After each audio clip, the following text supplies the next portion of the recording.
یہ سب اصول، یہ معرفت خدا کے قریب جتنے آپ ججمنٹ کرتے جائیں گے آپ اللہ کے قریب ہوتے جائیں گے، اور یہ اصول جتنے آپ رکھتے جائیں گے آپ اتنی انسانیت کی فلاح کے لیے، انسان کی بھلائی کے لیے آپ کام کرتے جائیں گے۔ یہ جتنے بھی ادیان ہیں ان سب میں سپر دین اسلام کیوں ہے؟ وہ اسی لیے ہے کہ اس دین اسلام میں، اس قرآن میں رہتی انسانیت تک، جب تک انسان ہے تب تک انسان کی بھلائی ہی چھپی ہے، بھلائی ہی چھپی ہے، بھلائی ہی چھپی ہے، اور معرفت خدا بھی ہے۔ جتنا آپ اس کو پڑھیں گے اتنی معرفت خدا ہوگی۔ اب جیسا کہ میں نے ایگزامپل دی آپ کو کہ میں مالیکولر لیول تک کام کرتا ہوں، اور اس میں آج کل ہم جو ڈھونڈ رہے ہیں وہ مثلا اینٹی ڈینگی وائرس کی ہم کوئی دوائی ڈیزائن کر رہے ہیں، اسی طرح سے کووڈ کے اگینسٹ ہم دوائی کی ڈیزائننگ کر رہے ہیں، دنیا کے بیسٹ سائنٹسٹ جن کے ساتھ ماشاءاللہ میں کام کر رہا ہوں، تو مالیکولر لیول کا کام ہے۔ یہ کام، یہ فرائض ہمارے بھی اتنے ہیں ایز اے مسلم،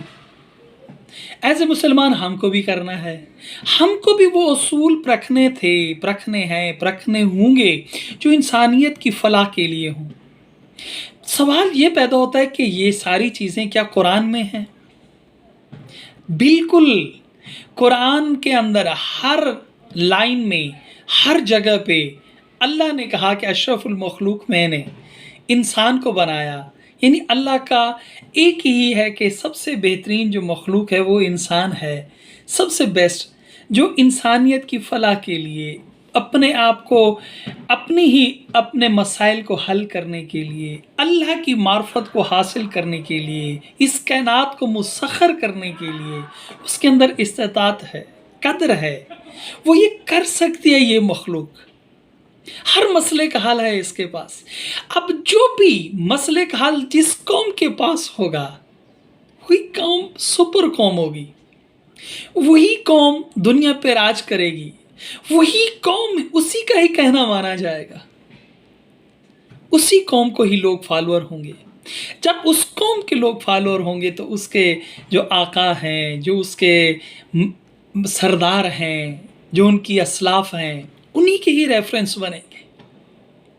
انہی کی ہی کتابیں لوگوں کو بتائی جائیں گی کہ کیونکہ یہ قوم آگے ہے لہٰذا ان کے اسلاف ایسے،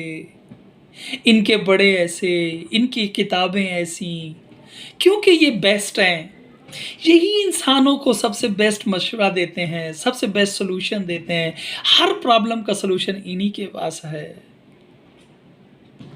ہوا یہ دوستو کہ قرآن کے محافظ ہم ہیں، ہماری ذمہ داری ہے،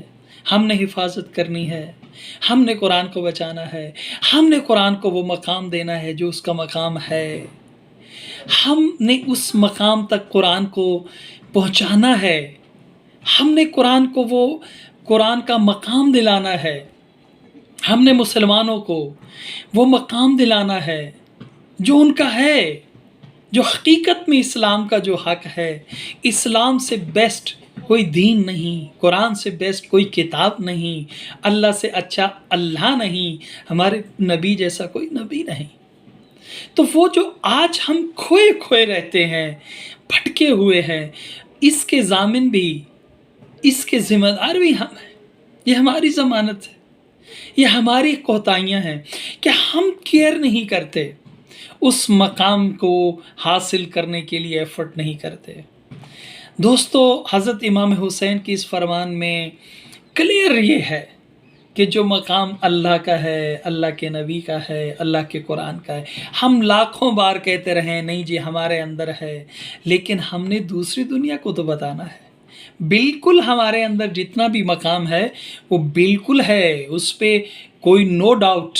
لیکن دوسری دنیا کو تو بتانا ہے۔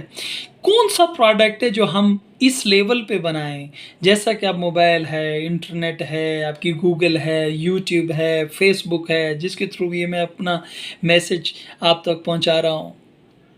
یہ سب چیزیں اس کے تھرو آگے ہم نے بڑھنا ہے۔ اور یاد رہے اگر آپ معرفت خدا کرتے ہو، یہ بھی عین عبادت ہے۔ اگر آپ کوئی بھی کسی بھی مسلمان کا کسی بھی انسان کے لیے کسی کے لیے بھی کوئی دوائی بناتے ہو، کوئی اچھا رول بناتے ہو، کوئی معاشرتی اصول بناتے ہو، تو وہ بھی عین عبادت ہے۔ آپ کی زندگی کا ہر لمحہ اگر اطاعت خدا میں ہے تو وہ عبادت ہے۔ چاہے یہ آپ کی نیت پہ ڈیپینڈ کرتا ہے کہ آپ کوئی بھی کام، کوئی بھی ریسرچ، کوئی بھی کام کرتے ہو، اسٹڈی کرتے ہو، کچھ بھی کرتے ہو، وہ عین عبادت ہے۔ اگر آپ کا نیت میں ہے کہ یہ میں معرفت خدا اور خدا کی خوشنودی کے لیے کر رہا ہوں، یہ سب سے زیادہ عبادت ہے کہ آپ یہ کام کریں، انسانوں کی بھلائی کے لیے کریں۔ اور میں یقین سے کہتا ہوں اگر آج ہم یہ عہد کر لیں کہ ہم یہ کام خدا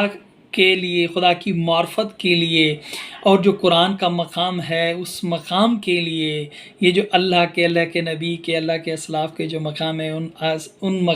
مقام کے لیے ہم کر رہے ہیں، یہ نیت کر لیں تو اللہ ہمیں بہت بڑا اجر دے گا۔ تھینک یو ویری مچ، بہت شکریہ۔